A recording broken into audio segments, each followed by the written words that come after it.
भाइयों बहनों, praise the Lord. प्रभु आप सबको आशीष दे, अपने अनुग्रह, अपने प्रेम पे बना के रखे। बस कुछ चंद महत्वपूर्ण बातें जो मेरे आत्मा पे आई हैं, मैं आप सबसे कहना चाहता हूँ कि मनुष्य जो है वो एक ऐसा प्राणी है जो रिश्तों के लिए तड़पता है। और सिर्फ मनुष्य ही नहीं, कभी भी आप जानवरों को देखोगे, वो जानवरों की अपने ही जैसे जानवरों की तलाश करते हैं। वो ग्रुप में रहना, उठना, बैठने की कोशिश करते हैं। हम इंसान हैं, हम इंसानी रिश्तों की तलाश करते हैं, सही रिश्तों को ढूंढते हैं, रिश्तों की चाहत पे हम तड़पते हैं। इंसानी जीवन किसी बात के चैन और सुकून का जीवन नहीं जीता है।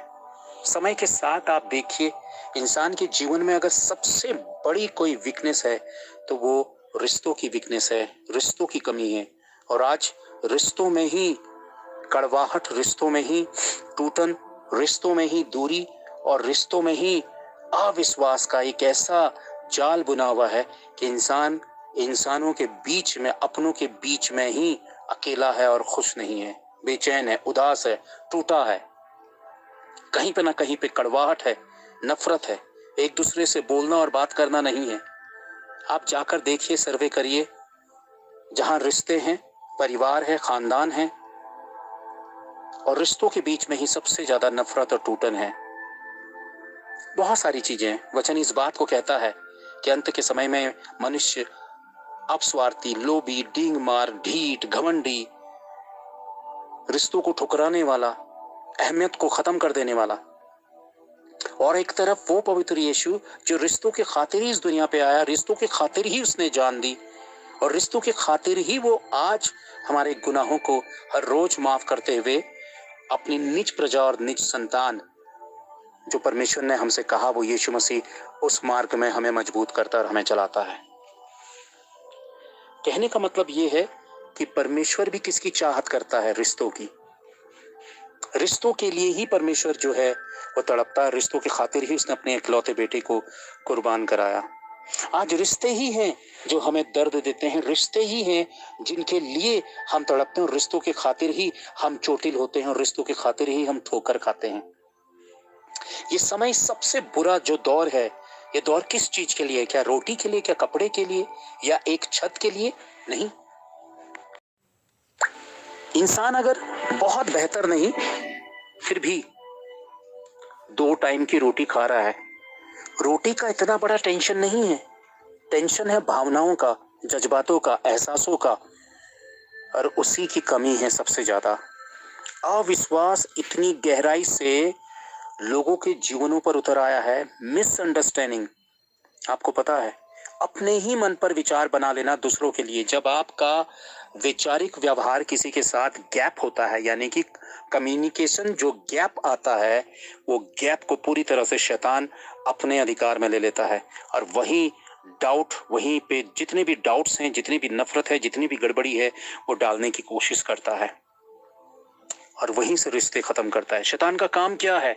उसका काम है रिश्तों पर टूटन डाल दो, उसका काम हो गया है, वो अपने रास्ते हो लेता है। फिर बाद में इंसान जो है वो रिश्तों के बीच में ही उलझ के रह जाता है, टूटता है, बिखरता है। मूर्ख मनुष्य ये नहीं जानता है कि रिश्तों की अहमियत ही उसको जीवन का सुकून देगी, और जब वो परमेश्वर के तौर तरीके वाले पाठ को, लेसन को अपने पे रिसीव नहीं करेगा, वो कभी भी सुकून से नहीं रह सकता है। यीशु मसीह पिता की दाहिनी ओर जा क्यों बैठा? क्या वजह थी? पिता ने क्यों उसको अपनी दाहिनी ओर ले लिया? क्योंकि उसने अपने पिता के साथ और इस क्रूर मनुष्य जाति के साथ एक सच्चा रिश्ता निभाया, इसलिए पिता ने उसको वो स्थान दिया। हम प्रभु का नाम ले लेते हैं, प्रभु की चर्चा करते हैं, पर रिश्तों की बुनियाद बहुत कमजोर है, इसीलिए मजबूती नहीं है, एकता नहीं है। और रिश्ते ही सच्ची मसीहत की पहचान है, क्योंकि रिश्ता ही परमेश्वर की छवि को दर्शाता है। रिश्ते के बीच में, वो रिश्ता किस आधार पर बनेगा? रिश्ते के बीच का जो पेस है, जो मीडिएटर का काम है, वो प्रेम है। लेकिन प्रेम ने तो स्वार्थ का रूप ले लिया कि जहां मतलब नहीं वहां प्रेम नहीं, जहां अपना स्वार्थ सिद्ध नहीं होता है वहां पे रिश्ता ही नहीं। और इसी गड़बड़ी ने इंसान को भीतर से खोखला कर दिया है। बाहर से आप कितने ही धर्मी नजर आए, मैं कितना ही धर्मी नजर आऊं, हमारी धार्मिकता हमारी सच्ची पहचान को नहीं दर्शाता है। बाहरी धार्मिकता, हमारी भावनाएं, हमारे भीतर रिश्तों के लिए कितनी अहमियत है, वो हमारे उस एहसास को परमेश्वर के साथ जताता है जो हमारे भीतर रिश्तों की बुनियाद है।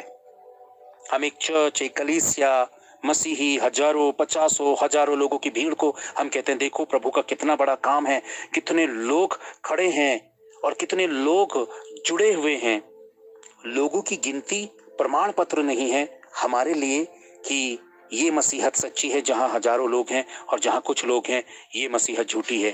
तो हम गिनती से सच्ची और झूठी मसीहत की चर्चा नहीं कर सकते हैं। कलीसिया वो नहीं जहां पर भीड़ है, भीड़ कलीसिया नहीं है। जहां लोगों के बीच में रिश्ते हैं वो कलीसिया है। रिश्तों की अहमियत ही कलीसिया की अहमियत को दर्शाता है, और कलीसिया यीशु मसीह की दुल्हन है। यीशु मसीह कैसी दुल्हन को चाहेगा? जो आर्टिफिशियल है, जो दिखावटी वाली है, जो बाहर से अपने आप को रंग चुकी है, जिसने सिर्फ एक ग्लैमर का रंग अपने चारों ओर से ओढ़ लिया है और हमारी आंखों को अच्छा लग रहा है? या वाकई यीशु मसीह को भाता है? और यीशु मसीह को कौन सा कलीसिया भाएगी? वो कलीसिया जिनके बीच में एक दूसरे के लिए, एक दूसरे की तकलीफ में खड़ा होना, एक दूसरे का साथ देना, एक दूसरे के साथ होना। कलीसिया ये नहीं कि एक भवन पर, एक जगह पर लोग इकट्ठा होते हैं। कलीसिया वो है चाहे 7 समंदर पार भी हो एक दूसरे से, लेकिन एक दूसरे की तकलीफों पर एक दूसरे के लिए प्रार्थना करना, एक दूसरे की भावनाओं को समझना, एक दूसरे से प्रेम रखना, एक दूसरे को क्षमा करना, ये कलीसिया है। भीड़ कलीसिया नहीं है। और लोगों ने गलतफहमियां ये पाल ली कि हाँ ये भीड़ जो है ये कलीसिया है। भाइयों बहनों, अपने दिल पर हाथ रखकर एक पल के लिए सोचिएगा, क्या यीशु मसीह की 10, 50, 100, 1000 और लाख दुल्हन होगी या एक ही दुल्हन होगी? यीशु मसीह की एक ही दुल्हन है, यानी कि एक कलीसिया एक ही दुल्हन है। और पूरा विश्व परमेश्वर पे, जितनी विश्व की कलीसिया है उसमें से वो वास्तविक कलीसिया ही परमेश्वर की दुल्हन है, यीशु मसीह की दुल्हन है, जिसे रैप्चर पे वो अपनी दुल्हन को ले लेगा, तो अपनी दुल्हन को उठा लेगा। लेकिन कौन सी दुल्हन? जहां भीड़ ज्यादा है, जहां पे हजारों और लाखों लोग हैं, या फिर वहां जहां रिश्ते हैं?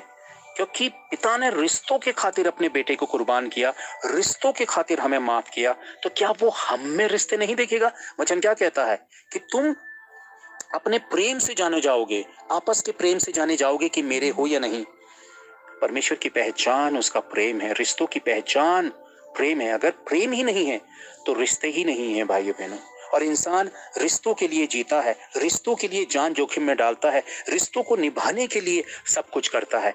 लेकिन रिश्ते वन साइडेड नहीं होते हैं, रिश्ते दो तरफा होते हैं। अहमियत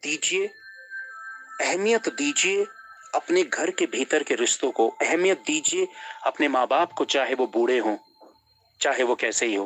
अहमियत दीजिए पति पत्नी को और पत्नी पति को, पति पत्नी दोनों रिश्तों को अहमियत दें।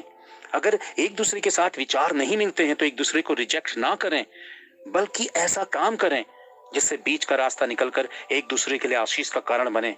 एक दूसरे को ठुकराना आसान है, आसान होगा, लेकिन एक दूसरे की मदद करके एक दूसरे के लिए बेहतर बनाना, ये वास्तविक मसीहत है।